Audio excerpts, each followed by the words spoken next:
دوستوں capital inside کے ایک نئے پروگرام کے ساتھ رانا عثمان اور محمد ظریف آپ کی خدمت میں حاضر ہیں۔ آج کے پروگرام میں ہم گفتگو کریں گے کیا اڈیالہ جیل میں اس وقت کیا چل رہا ہے۔ ایک طرف مسلم لیگ نون جو ہے وہ پریشان نظر آ رہی ہے۔ مسلم لیگ نون کے کچھ رہنما جو ہے وہ پریس کانفرنس کر رہے ہیں اور دبے الفاظ میں یہ بتا رہے ہیں کہ یہ مذاکرات ہم نہیں بلکہ یہ مذاکرات کچھ اور کر رہے ہیں، کچھ اور لوگ کر رہے ہیں۔ جبکہ دوسری طرف آئی ایس پی آر کی جو پریس کانفرنس ہے اس میں تو یہ نظر آتا ہے کہ بالکل جو ہے کوئی مذاکرات نہیں ہو رہے اور سخت رویہ اور سخت لہجے جو ہے وہ ابھی بھی برقرار ہے۔ ظریف صاحب، جیسے کہ آپ صورتحال کو بدلتے ہوئے دیکھ رہے ہیں، کچھ آپ کو بھی فیل ہو رہا ہوگا۔ ایک طرف تحریک انصاف جو ہے وہ اب ٹھنڈا میٹھا ہو گئی ہے، دوسری طرف مسلم لیگ نون جو ہے وہ ان کے کچھ جیسے کہ جاوید لطیف صاحب ہیں وہ ایک دفعہ پھر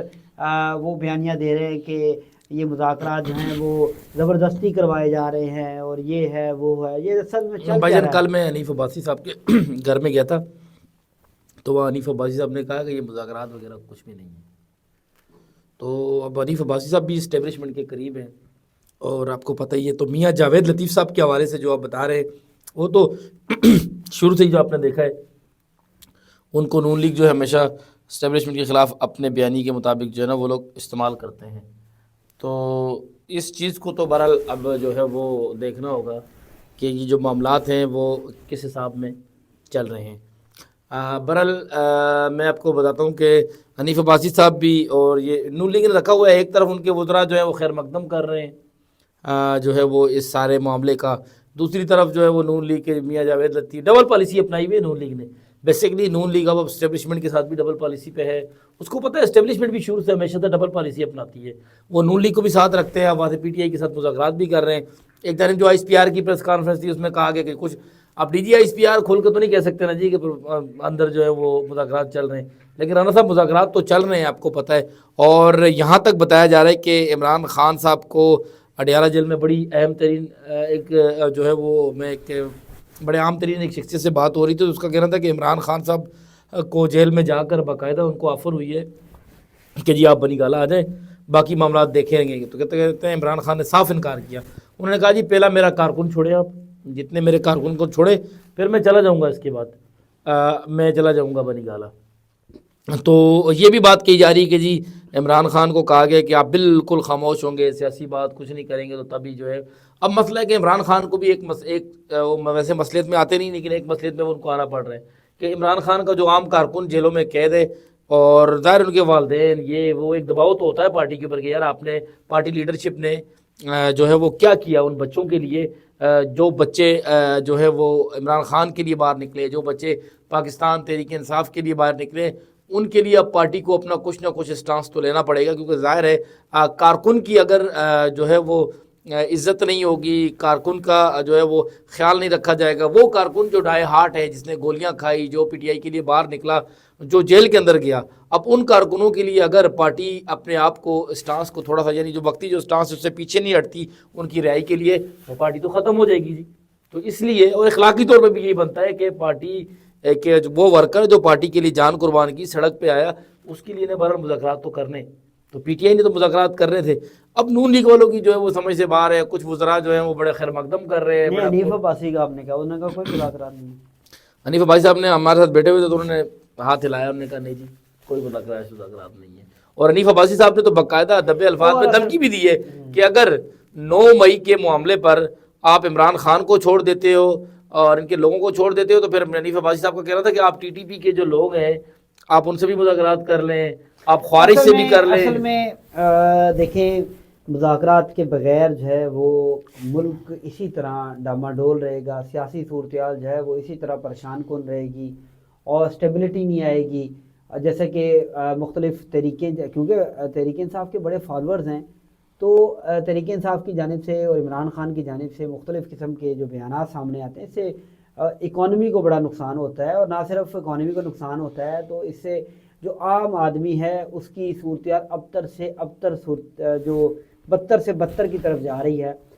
کیونکہ جو اشرافی ہیں ان کو تو کوئی فرق نہیں پڑتا، وہ تو مزے کر رہے ہیں، وہ حکومتوں میں ہیں، ان کے تعلقات ہیں، ان کے کام ہو جاتے ہیں، لیکن جو غریب طبقہ ہے ان کی کوئی سننے والا نہیں ہے۔ اسی وجہ سے وہ عمران خان کو مسیحا سمجھتے ہیں اور عمران خان کے ہر حکم پر لبیک کہا جاتا ہے، یہ ماننا پڑے گا کہ عمران خان کی فین فالوئنگ اور عمران خان کے ووٹر جو ہے پاکستان میں سب سے بڑی تعداد ان کی ہے. ان سے مراقبات اگر آپ نہیں کرتے اور عمران خان کی جیسے کہ اب جو آپ نے جتنی سزا دینی تھی وہ کافی حد تک دے چکے ہیں, اور نہ صرف جو ملٹری کورٹ سے لوگوں کو سزائیں ہوئے ہیں وہ ایک بڑی سزائیں ہیں اور وہ ان کو مل چکی ہیں. لوگ جو ہے اس وقت یہ چاہتے ہیں کہ اسٹیبلٹی آئے تاکہ ملک کی صورتحال بہتر ہو اور آگے چلے ملک, اور جو معاشی صورتحال ہے عام آدمی کی وہ بھی ٹھیک ہو, کیونکہ اشرافیہ کو تو کوئی فکر نہیں ہے کہ جب ان کے یہاں پر حالات خراب ہوتے ہیں تو وہ باہر چلے جاتے ہیں. تو غریب آدمی کہاں پر باہر جائے؟ آپ نے پتہ ہے کہ تو غریب آدمی جو ہے وہ جلسے جلوسوں میں جب نکلتا ہے اس کو نہیں, غریب آدمی دیکھیں جلسے جلوسوں میں پنجاب میں تو نکلنا ہی بند کر دیا ہے. غریب آدمی پنجاب سے نہیں نکلتا, اتنا دبایا گیا. میں آپ کو یہ بتاؤں کہ کس کی زندہ مثال جو ہے وہ جو ینان کشتی میں لوگ نہیں مر جاتے, یہ زندہ مثال ہے کہ جو لوگ یہاں پر مرنے کے لیے تیار ہے کہ ہم یہاں پر رہنے سے اچھا مر ہی جائیں, تو وہ اتنے بڑے رسک لیتے ہیں اپنی جیب میں, اپنے پیسے, اپنے گھر بیچ کر وہ ڈنکی لگاتے ہیں. کئی ایران میں مارے جاتے ہیں, کوئی آگے جاتے جاتے اس طرح کشتیاں ڈوبتی ہیں, لوگ اپنی جان کی بازی. اور آپ کو پتہ ہے حالیہ واقعہ جو گزشتہ ریسنٹلی واقعہ ہوا ہے یونان کشتی کا, اس میں 13 سالہ ایک نوجوان جو تھا اس نے بھی محمد حنیف صاحب کا ایک کالم ہے, وہ سینئر جرنلسٹ ہیں, انہوں نے کہا کہ اس نے اس کو اہمیت دی کہ میں مر ہی جاؤں تو اچھا ہے لیکن میں یہاں پر نہ رہوں. تو آپ حساب لگا لیں. اور میں ایک ریکارڈ چیک کرا تھا جو ایف آئی اے کا, کہ ایف آئی اے نے اس سال جو ہے 10,000 لوگوں کو جو ڈپورٹ ہوئے تھے ایران سے ان کو جو ہے وہ مختلف جیلوں میں منتقل کیا ہے, اور ان کو جو ہے آپ حساب لگا لیں کہ صرف اس سال 10,000 لوگ ایران میں پکڑے گئے, اور بہت سے کو زیادہ تر جو ہے وہ نکل چکے اگلے ملکوں میں جا کے, یا پھر فوت ہو گئے, یا پھر ملک میں پہنچ گئے, یا پھر کہیں پہ پھنسے ہوں گے. تو یہ ملک کی صورتحال اس وقت بدتر سے بدتر صورتحال ہو رہی ہے. اگر عمران خان صاحب آ جائیں تو آپ کیا سمجھتے ہیں کہ معیشت ہماری بہتر دیکھیے عمران خان صاحب آ جائیں تو فوری طور پہ معیشت تو بہتر نہیں ہوگی, لیکن لوگوں کے جو ذہنی طور پر ڈپریشن کا شکار ہیں, ان کے جو ووٹرز ہیں, ان کی فین فالوئنگ ہے, اور جو ان کے پسند کرنے والے ہیں, کیونکہ ایک افراتفری سا ماحول ہے سیاسی اور اکانومی کا صورتحال. اچھا میں آپ کو بتاؤں, آج لوگوں کو روٹی ملنا شروع ہو جائے نا, ملک میں روزگار آ جائے, روٹی ملنا شروع ہو جائے, ہر چیز سستی ہو جائے, اللہ کی قسم لوگوں کو پھر یہ مسئلہ نہیں, روٹی عمران خان نے روکی ہوئی ہے. اوورسیز پاکستانیوں کو روٹی نہیں ملتی.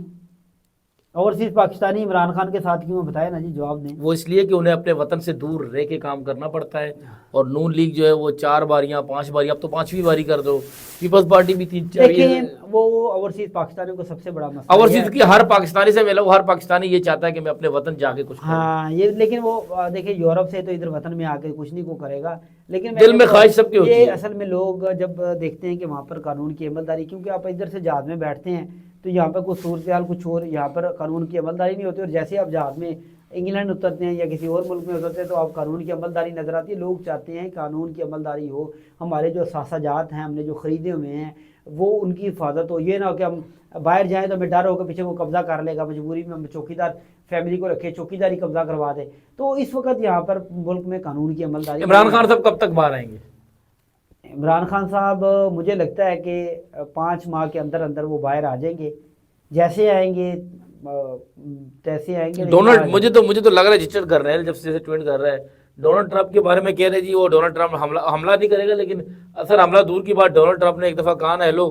خان کو نکالو, تو آپ سے یہ برداشت نہیں ہو سکتا کہ جی ایک پاکستان جیسا چھوٹا ملک امریکہ, وہ ایبسولوٹلی نوٹ جو عمران خان کہتے تھے میں وہ بھی کہتا ہوں جھوٹ ہے, سب جھوٹ ہے. ایبسولوٹلی نوٹ امریکہ کو نہیں, ہر کسی کو امریکہ کو مفاہمت کے ساتھ چلنا پڑتا ہے. امریکہ کو ایبسولوٹلی یس کہا جاتا ہے, نو نہیں کہا جاتا. امریکہ کا اگر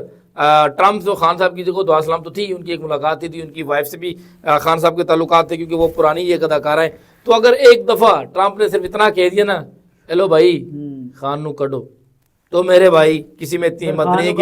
کہ امریکہ کے آگے کھڑا ہو جائے, اور پھر خان کو دیجیے گا,